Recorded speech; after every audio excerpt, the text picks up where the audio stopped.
Hello everyone, I'm Little McGriddle, and welcome back to Dream Daddy, and also welcome back to Dad Book.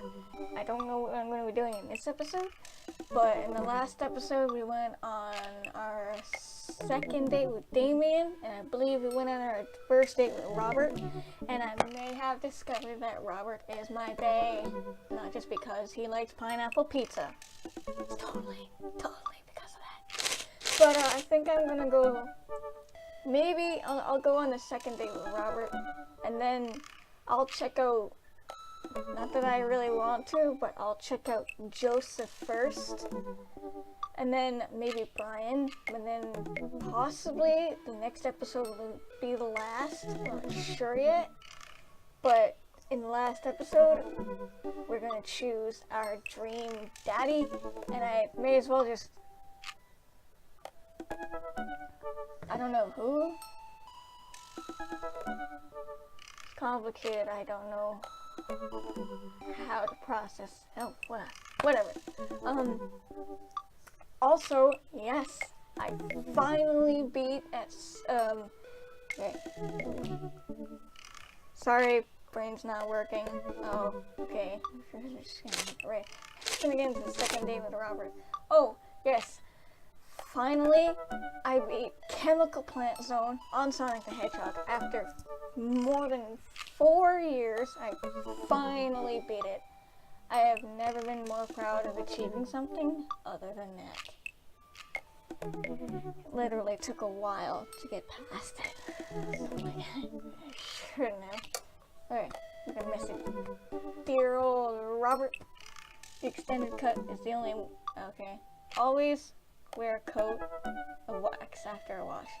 Always use a coat of wax. Okay. What? No. That's gross and disturbing. Why? Run for the finish line. Yes, okay. Hey, did the game break? Hello? Oh no. Yeah, the game broke. Great. Okay, never mind. Okay. Oh! It almost crashed. I think we're fine. I had a lot of fun with Robert the last time we hung out, but I'm beginning to wonder if he's dodging me. I've tried messaging him a few times. My dad book says he hasn't even read them. Haven't even seen them come out of his house, actually. Robert, what are you doing? I decided to send him one last message, figuring that this will produce the same result. Hey man, don't know where you've been, but we should grab a drink soon. I walk away from my computer because at this point I know he's not messaging me back anytime soon. I linger in the kitchen. I'm all caught up on work. The house is relatively clean. Maybe I should do something nice for Amanda. I'll bake her favorite pie. I root through the pantry and pull out all the ingredients. This is an old family recipe that I used to make with my grandmother when I was a kid. I lost the actual recipe card a long time ago, but I think I'll be able to remember how to bake it. I start mixing the ingredients together for the crust until I get a nice dough. I throw some cherries into a saucepan to make the filling. Normally, I don't like to multitask in the kitchen, but this cherry pie is a piece of cake. Pie? It's a piece of pie. It's easy as pie. Is that what you meant to say? Is that it? I'm making a pie. Are you? Are you really? Are you sure about that? Nope, he's not. Ah, man, I can never remember what temperature you're supposed to set the oven at. I'm pretty sure it's 375, but I could be wrong. 350. I don't fucking know. Maybe 350? I don't know. Who am I kidding? I'm never wrong when it comes to this pie. You know? My special twist on my grandma's recipe includes a secret ingredient that not even Amanda knows about.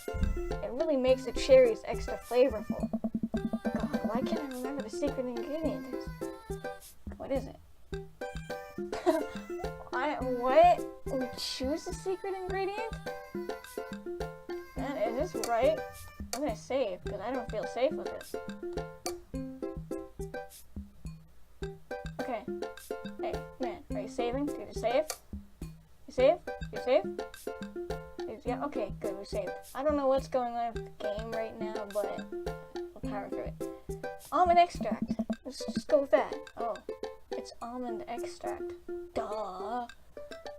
I'm not so quite sure about this choice. Oops, I accidentally poured a little too much in. Way too much in. I'm sure it's fine. Baking is an art, and some of the most beautiful art is made from mistakes. Finally get the pie in the oven. How long am I supposed to leave it in there? 50 minutes? Ah, I'll just wing it. Amanda's gonna be so excited. That kid loves a good pie. A sweet cherry pie. Oh my god. Oh my god. I'm sorry. Cherry pie. I have a seat in the kitchen table and do work jumbles until Amanda comes home. I can hear the door slam open. Yo, Pops, what smells like pie in here? It's pie, sweetie. Hey, oh.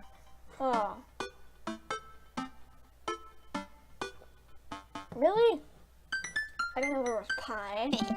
Amanda darts over to the oven and looks inside. Yes! Hey, it's not done. Be patient. What's your angle here? What? Pies are an objective-based confection. What are you trying to get out of me? Eesh. Okay. I've been leading a double life. Yeah, I've been leading the... Amanda, I have terrible news for you. I'm actually a pro skateboarder and aspiring astronaut. Oh, hell yeah! And bank robber. What? You're a bank robbing aspiring astronaut who does pro skateboarding? Dude! You have an awesome life. I wish I could be an astronaut. Life is calling me back and I must go. One last job. You know how it is. This pie was the only way I knew how to tell you. Well, I appreciate the years we've spent together, but a trade-up is a trade-up. Remember when you're kicking your feet up in an Ibiza. Thanks for all the pie. We share a cordial handshake. I wait a few more minutes before taking the pie out of the oven. I set it on a rack to cool and guard it so Amanda doesn't dig into it before it's ready. Huh. What? Does it look kind of weird to you? Oh, that's just me taking artistic license on what cherry pie means to me emotionally. I'm just saying this because, you know, it seems like you might have baked this pie incorrectly, and you're currently, right now, trying to pass it off as a good thing. It's art, sweetie. Was it art when you accidentally baked a whole uncracked egg into the center of my 12th birthday cake? Oh my god. Well, was it art when you tried to make brownies and accidentally created chlorine gas? What? Oh my god. Well, that's a bit of an exaggeration. Was it art when you just ate the pie, Panda? I cut us a few slices and we sit down and eat. Cherry filling oozes out of the sides and the buttery crust glistens. I watch as Amanda takes a bite. Ugh. What's wrong? Is it not good? Oh. Amanda winces and fans her mouth. No, I just burned the heck out of the roof of my mouth. This pie is amazing. Sorry for doubting you. I breathe a sigh of relief and take a bite. She's right, the pie is pretty incredible, as it always is. I'm really proud of you for making a pie without burning a new house down. I got a few dad tricks up my dad's sleeve. Maybe fathers aren't as bumbling and stupid as the media makes us out to be. Maybe we, as a society, should have a little more respect for fathers as a whole. Hey! Dad, your sleeve is on fire. Oh no! I ran to the sink and put it out myself. Pride will be my undoing. Amanda and I clean up the kitchen and play a little more living room hoops before she retreats to her room to do homework. I go back to my word jumbles. Hey, this one spells cat. Indeed it does. And this is the time where we get a message from Robert because it's only near midnight, or really late at night, that he seems to ever answer. The rest of the evening trickles by. We eat dinner. I help Amanda with one of her scholarship applications, and we both start getting ready for bed. Nice room. It's all purple. I love that. Okay. I decided to check on Dad Book one last time before I climb into bed. Still nothing from Robert. Huh. Hope it's okay. I turn out the lights and lie down. Hey, it's Robert. Oh my god, he finally answered. Hey, Carl. Hey, come outside. What is that? I was just on the verge of falling asleep. I climb out of bed and try to identify the source of the dinging. My computer screen illuminates a dark room. I walk over to it, ready to turn it off, when I notice what's happening on screen. Don't make me honk. I will honk. Get out here. I look out my window, and sure enough, there's Robert leaning up against his pickup truck in my driveway. Nice. you doing? I open my door and try and figure out what's going on. Hey. Hey? Wanna hang? I was kind of sleeping. That's no fun. No, sleeping is for the weak. Come hang out. I would argue that sleeping is very fun, but I don't have to be anywhere in the morning. Might as well live a little. Hell yeah. Sure. Cool. You plan on going out like that? I look down and realize that I am, in fact, not wearing pants. I mean, I don't mind. Oh, right, 1 second. He doesn't mind us not wearing pants. I run inside and throw on my going out pants, shoes, and a jacket. I grab my keys and meet Robert back outside. Ready? Ready. Hop in. Why are you making those noises? I jump into the passenger seat of his old red pickup truck. I have to move a few empty cigarette packets and gas station receipts out of the way before I can sit. Robert silently starts the car and as we drive off out of the cul-de-sac. You like Tom Waits? Who? I don't fucking know, man. I don't even know who that is. But sure. I'll say it. Aw. Lovely, before I can answer, Robert turns to the radio. Yep, that's Tom Waits, alright. He lights a cigarette and cracks the windows. We drive together in silence. So, where are we going? Robert doesn't respond. Robert? Oh, I heard you. He still doesn't answer my question. I look out the window and notice that Robert's taking us to a highway. I twiddle my thumbs. Well, whatever I got myself into, it looks like I'm in it for the night. I settle into my seat and watch streetlights pass by. I glance over to Robert, who's driving intently. He looks tired, as he always does, but there's something a bit more there that I just can't place. Hey man. Hey, am I allowed to ask him if he's okay? You okay, man? Robert? Hey. Just peachy. Okay, wonderful. I got something in my eye. Stop looking so nervous. I'm not nervous. I'm a little nervous. Just hang on, we're almost there. Almost where? I have no idea where we are. I think we're moving at a slight incline, but I'm not so sure. Oh! Ooh, is this the mountain thing where we do the thing with wood? You know. I forgot the word. We eventually come to a stop. Robert gets out of the car and I sit for a second until unsure if he wants me to get out too. Oh, by the way, sorry for spoiling that. It's just I watched Mark's playthrough and I know a thing or two about the second date with Robert. What are you waiting for? I hastily exit the car. Oh, God, sorry, that's strong tea. Robert sits on the bed of his truck and passes the space next to him. Hey, nice. Oh, that's pretty. I sit down and take in the view. We're on a hill overlooking the city skyline against the bay. The cool night air rustles on trees near us as lights blink in the distance. Off to the side, I can see an entrance to a dense forest. Man, it's also gorgeous. This is where I come from. Oh, God. This is where I masturbate. What? Oh, I'm kidding. What's wrong with you? This is my little spot where I come to think. It's nice. You can see the whole city from up here, really. It gives you some perspective. Robert reaches behind him and pulls something out from under his jacket. He blinks in the moonlight and I suddenly realize what it is. Oh, shit! That's a knife! Oh, please don't stab me. Robert reaches into his pocket and pulls out a small piece of wood. Oh, please don't stab me with that either. Robert takes a knife with a piece of wood and starts carving at it. Oh. I breathe a very audible sigh of relief as Robert looks at me sideways. Do you think I was going to stab you just now? What? No. Hate to break it to you, but I did, in fact, bring you out here to harvest organs. Oh, God. Ha, ha, ha, ha, ha. I laugh. Oh, shit, no way. No way. Oh, dude. No, I'm sorry. No, that was a mistake. Oh, God, okay, load. Oh, shut up, phone. Sorry. Yep, okay, I'm just gonna continue. Are you okay? Yeah, YouTube.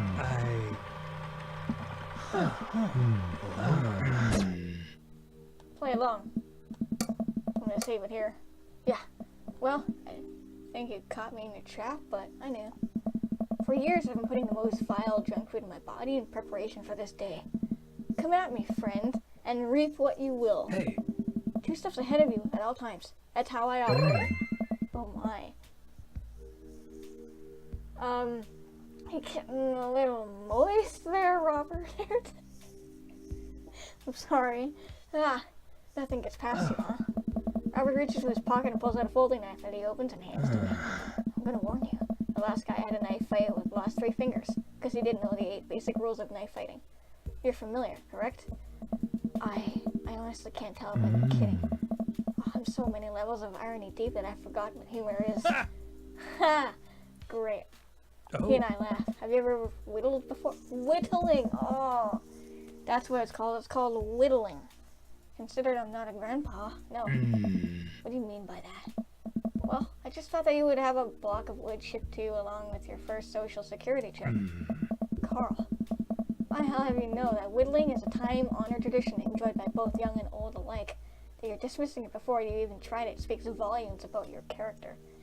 Ah, shit, we just pissed off her. However, because I've gotten to know you for some time and have come to think of us as friends, I'm willing to attribute it to ignorance instead of malice. What I'm trying to say is, go get that stick. Robert motions to a good-looking stick on the ground, perfect for potential whittling. I pick it up. The most important thing to remember is while whittling is to cut with the grain, not against it. If you cut against the grain, the wood is going to splinter. Isn't the most important thing safety? No. Getting hurt comes with the territory. Look at my damn hands. I look at his damn hands. They're calloused and covered in little white scars. They're very nice hands. Yeah, the best hands. I mean, what? Moving on. You can't make a stick omelet without breaking a few hand eggs. Alright then. Oh yeah, okay, so there's this game. Knife that wood. Knife that wood. Oh shit, what? What am I doing? I opened up the knife. Okay. I don't know what I'm doing.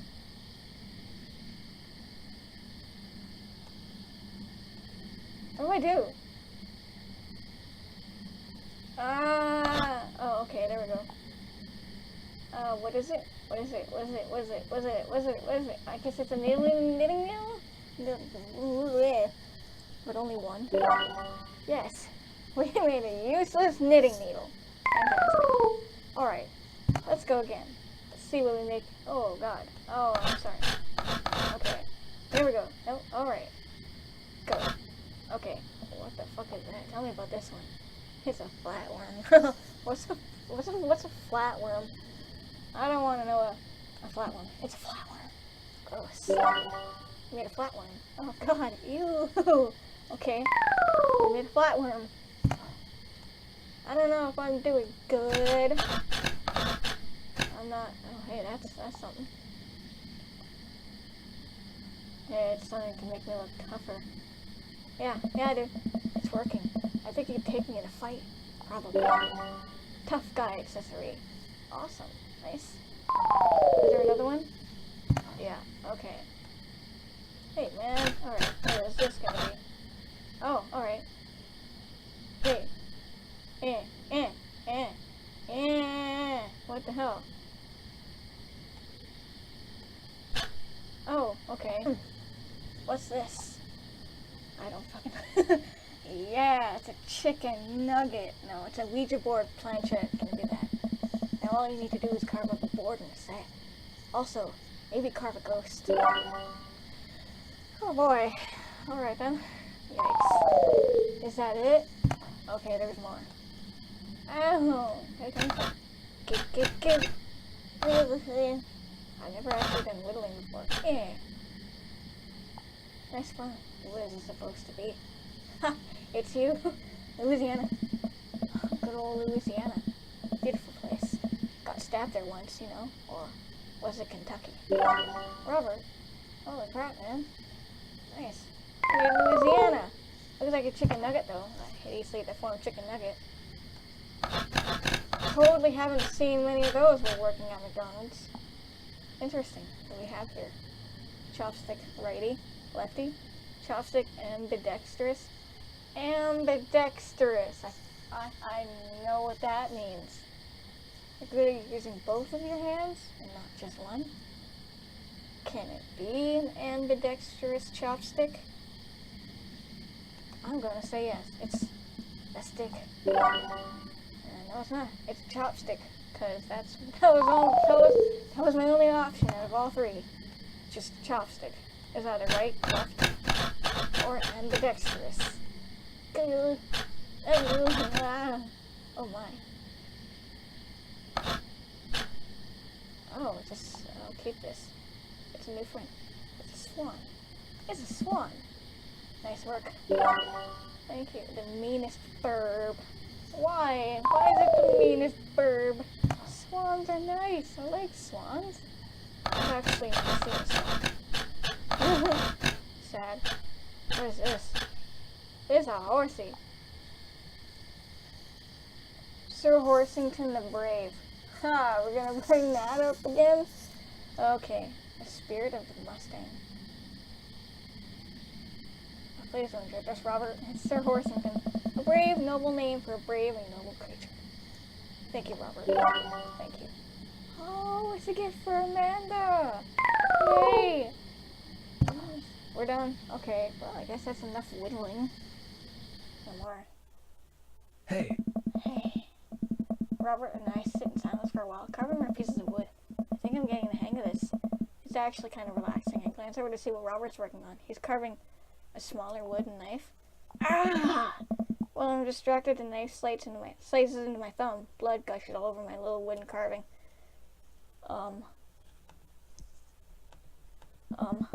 Robert lives lost in carving and doesn't notice me bleeding everywhere. Robert still doesn't notice. Robert, I'm dying. I'm bleeding to death. Oh? Robert finally looks over. I... He reaches into his jacket again. Jesus, how much stuff does this guy keep in there? It's bigger on the inside. He pulls out a red bandana. He wraps it around my thumb. Hold tight. He hops out to the truck and I can hear him rummaging around his car. He comes back a moment later with a well-stocked first aid kit. Robert carefully wipes all the blood off with my hand and swipes a bit of antiseptic onto the cut.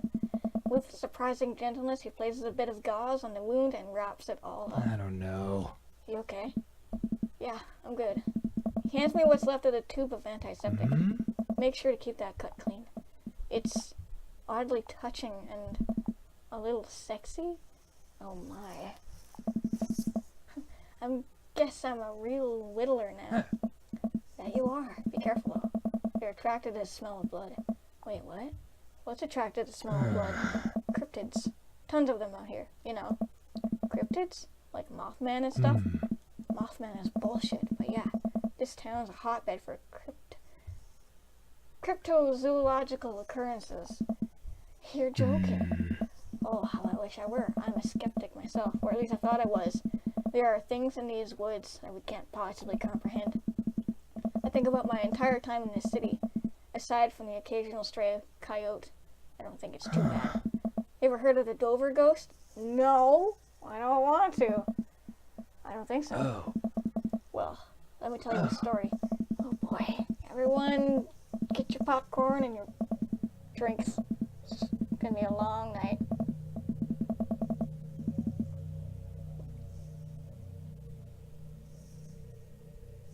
Oh my god, that's the music in my headphones. I'm so sorry. I was out in the woods here on a weekend camping trip with Betsy. You don't know Betsy, but she's a big pup. Pitbull. Real intimidating. I feel safe around her. First night goes without incident. I get some solitude. Betsy gets to pee wherever she wants. All good stuff. Second day, I get the idea into my head that I can't hike deep into the woods. Probably against my better judgment. But hey, we're just having a fun camping trip, right? So me and Betsy start marching in the morning. It gets a little late and we set up camp, but it's different this night. Real quiet. I can't hear the birds, the crickets, squirrels. Nothing. Dead silent. Then it happens. I hear the most unholy growl I've ever heard in my life right outside my tent. Me and Betsy, we go to investigate. We look around the clearing, nobody's there. But there's this feeling. Not sure if I can quite describe it. I know something is watching us. Betsy, though, she's scared. Never seen her like that. When she's scared, I know that I should be too. And then I see it. In the distance. A man. Oh, jeez.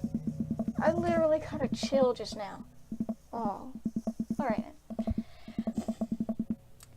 But if something that I didn't know was a man was supposed to look like made it, it just looked wrong. Big arms. Too long for its body.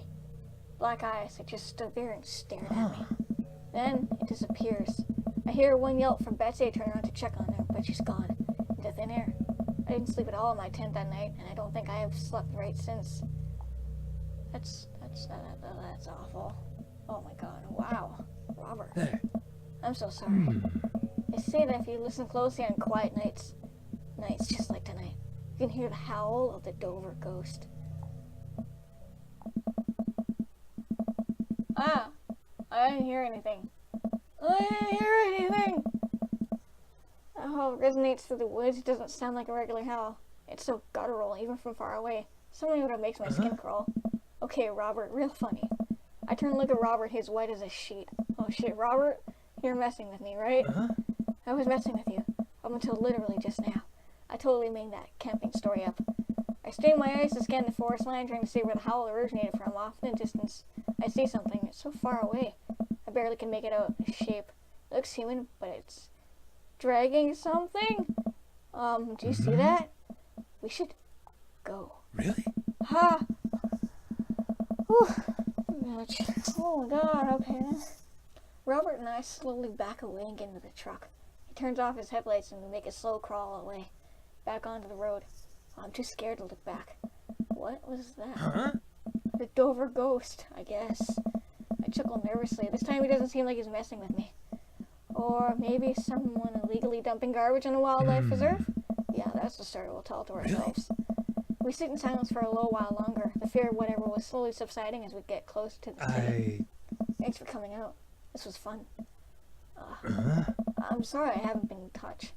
I've just been in a way lately. I had to get out of the house. Had to be around somebody. You doing okay, man? Robert thinks for a second and lights another cigarette. Hey. I've been doing a lot of thinking. It takes a long drag. As I get older, I feel more and more that I'm just drowning in this sea of regret. Oh, geez, Robert. I was so busy chasing after these things that I thought would make me happy that I didn't think about anyone else. All I cared about was myself. I didn't even think. Robert stops. I wait for him to finish his thought, but he just stares at the road. Maybe I'm just built like this. Or maybe I do it to myself. Maybe it's my own choice that I'm as unhappy as I am. Oh, man. I try to think of something to say. I remember all the times in my life when I've been sad.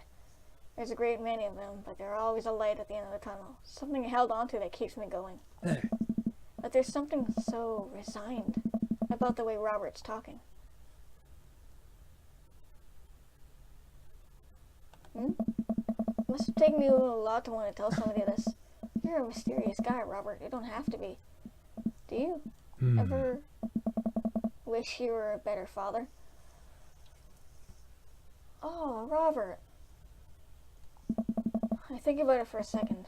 All the time. You can read all the parenting books you want, but nothing will ever prepare you for raising a child. There's so much stuff I regret, or wish that I could have done better. But I don't have the answers. I don't know if anyone does. It's funny. I look at you and your relationship with your daughter and it seems perfect. It isn't. Well, at least you're there for her. I stare at the window at the blur of passing trees. I just hope I'm a better father to my kid than my dad was to me. What did your dad do? It's more about what he didn't do. He was quiet, stoic. I don't think he ever once told me that he loved me. He cared more about his work than he ever did about me or my mom. Oh man, that sucks. Do you hate him? No, I used to. But after I became a parent, I just kind of feel bad for him. He missed out on my whole childhood.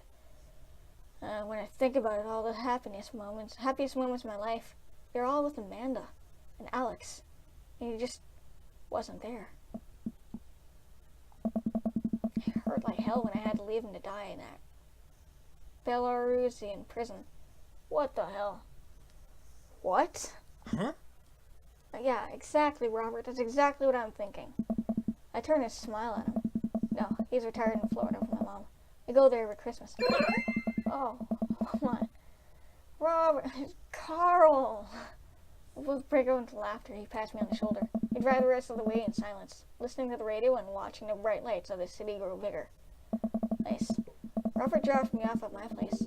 As I'm about to close the passenger door, I realize that I still have Robert's pocket knife in my jacket. Pull it out and offer it back to him. You hold on to that. Never know when you might need it. Night, Robert. Have a safe drive home. Yeah, oh, right. Huh. Robert smirks and then pulls away. He then immediately pulls into his driveway, which is one over from mine. He gets out and waves. Hey, buddy. Hey.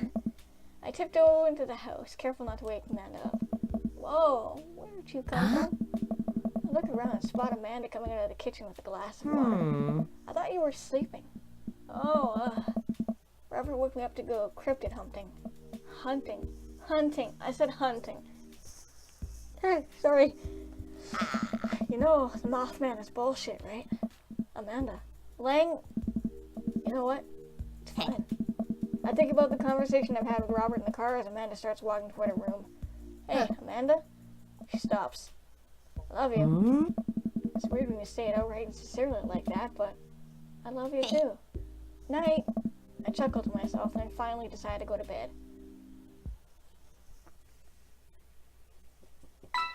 Date complete! Yeah! I went to frame it for a second, sorry. You do it? We're gonna need a bigger boat. What did you say, Robert? Also, shit. I don't know if that's good or not. I mean, that's rank A. Whew. Alright then. Nice, Dad. Great. Moving Pictures is hands down the best Rush album. Oh wait, no, I don't listen to them. It's still nighttime? Okay. It's a beautiful night and the air smells so fresh, so I decided to take a long way home. I casually strolled through the neighborhood, taking in the sights and sounds of a suburban city, with a low crime rate and wide walkable sidewalks at night. Hey, as I approach the bar, I can hear patrons inside cheering. Oh, I bet the game is on. I wonder if my team is playing tonight. A drop of water hits my head, and now it's a lot of drop of water. It's pouring rain. Maybe I should wait this out inside. I order a beer from the bar and settle in. Turns out that my team isn't playing tonight, but I can certainly enjoy the game regardless. The bar is unusually crowded, and the feeling of camaraderie over a shared love for the game makes me smile. Sports are nice. Mary! What are you doing? You're like here every night. Oh, girl, what about your husband? Like, seriously.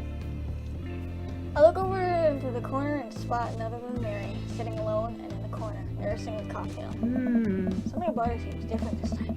Now she's by herself and not hanging off some younger guy. She looks so sad. Oh, yeah. She looks up and half-heartedly raises a glass to me before staring off into the middle distance.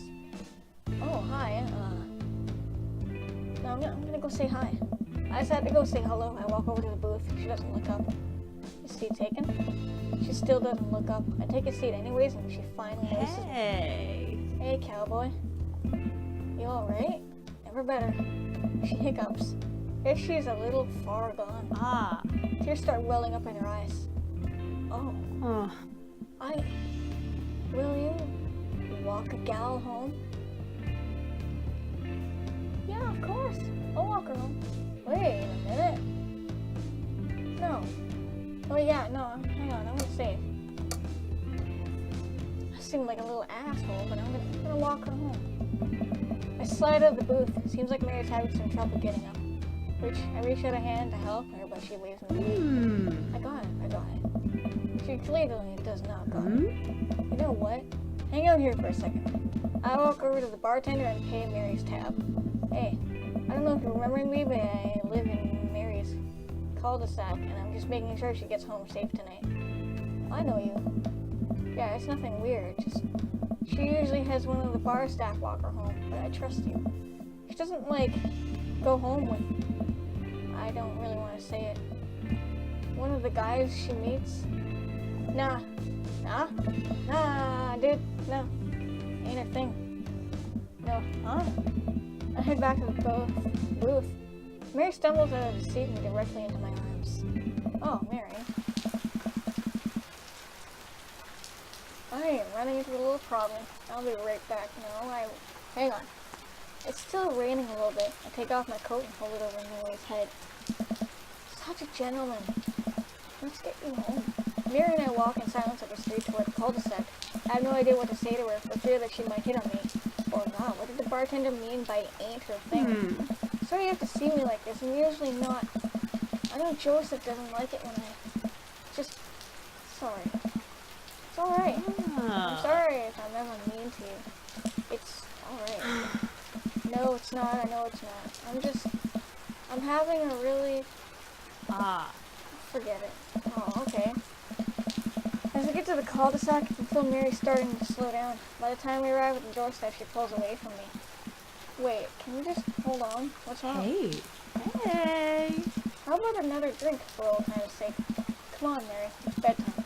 Mary lifts me up and down, giving me half a... not like that. Oh, you're right. He pulls me in close for a hug, holding me on a little longer than feels appropriate. She mumbles into my chest. You're a good kid. Thanks for the compliment. Mary gives me a pat on the cheek, straightens out her sweater, and walks the rest of the way to the front door herself. Huh. That's weird. I always carry a pocket knife. Welcome. You've got dads. That's excellent. But I think that'll do it for now. I don't know what's going on in my neck, but it hurts. And it's kind of getting a little sore to talk. So I'm going to end this episode here. Maybe I'll get another one out this week, hopefully. If I'm not too busy with college stuff. Maybe in the next episode I'll start with our date with Joseph. But for now, thanks for watching. And if you liked it, hit that button down below. And like always, I will catch you all in the next video. Stay awesome. Bye.